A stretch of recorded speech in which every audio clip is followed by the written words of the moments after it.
G9 టీవీకు స్వాగతం. నా పేరు దివ్య. అందరికీ జై భీమ్.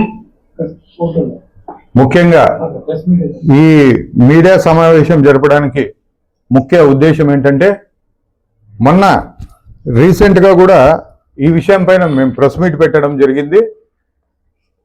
విషయం వచ్చేసి బొమ్మనాల్ మండలము, రాయదుర్గం నియోజకవర్గము, బొమ్మనాల్ మండలము, నేమకల్లు గ్రామంలో అక్రమంగా క్రషర్లు, కోరీలు అనేది జరుగుతూ ఉన్నాయి.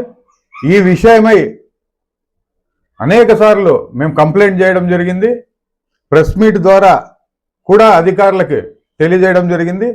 ఇంతవరకు ఆ క్రషర్ పైన ఎటువంటి చర్యలు కూడా అధికారులు తీసుకోలేదు.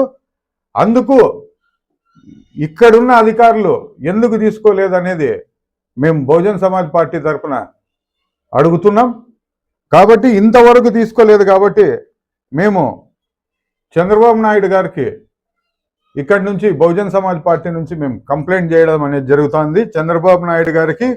అదే విధంగా మైనింగ్ జియాలజీ డైరెక్టర్ గారికి కూడా మేము కంప్లైంట్ చేస్తూ ఉన్నాం.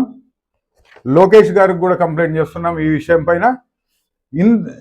ఇది ఎందుకు అక్కడ ఆయన పైన చర్యలు తీసుకోవడం లేదు అంటే, అధికార పార్టీ ముఖ్య నాయకుడికి చాలా సన్నిహితుడనే, లేకపోతే అందులో అధికార పార్టీ ముఖ్య నాయకుడికి ఏమన్నా భాగముందనే అనేది అర్థం కావడం లేదు.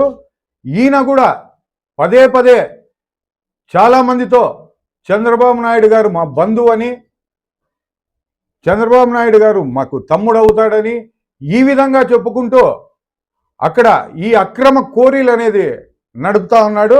ఆయన బంధువా కాదా అనేది ముఖ్యమంత్రి గారే చెప్పాలా.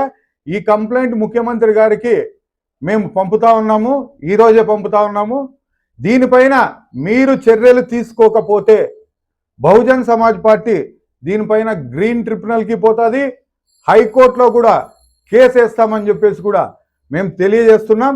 అంత లోపల ముఖ్యమంత్రి గారు దీనిపైన స్పందించి దీనిపైన వెంటనే చర్యలు తీసుకోవాలని చెప్పేసి బహుజన్ సమాజ్ పార్టీ డిమాండ్ చేస్తూ ఉంది. అదేవిధంగా లోకల్గా ఉన్న ఎంఆర్ఓ గారు ఏం చేస్తున్నారు, ఇక్కడ ఉన్న మైనింగ్ డిపార్ట్మెంట్ ఏం చేస్తూ ఉంది, కలెక్టర్ గారి దృష్టికి ఇది రాలేదా? పదే పదే పేపర్లో వస్తూ ఉంది. పదే పదే ఈ విషయాన్ని అక్కడ నియోజకవర్గం కోడై కూస్తూ ఉన్నా కూడా ఈ అక్రమ మైనింగ్ పైన ఎందుకు పట్టించుకోవడం లేదు? ఈ రోడ్డు కంకర అనేది అట్లీస్ట్ రాయల్టీ కూడా కట్టుకోకున్నట్లు, అక్కడ చాలా చోట్ల అక్కడ రాయల్టీ కూడా కట్టుకోకున్నట్ల కర్ణాటక రాష్ట్రానికి కూడా తరలించడం అనేది జరుగుతూ ఉంది. ఈ కాంతారావు అనే వ్యక్తి దాదాపు 30 కోట్ల రూపాయలు ఆల్రెడీ ఫైన్ కూడా ప్రభుత్వం వేయడం జరిగింది.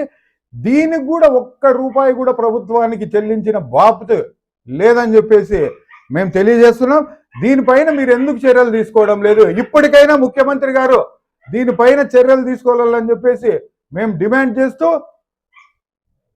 జై భీమ్, జై భారత్.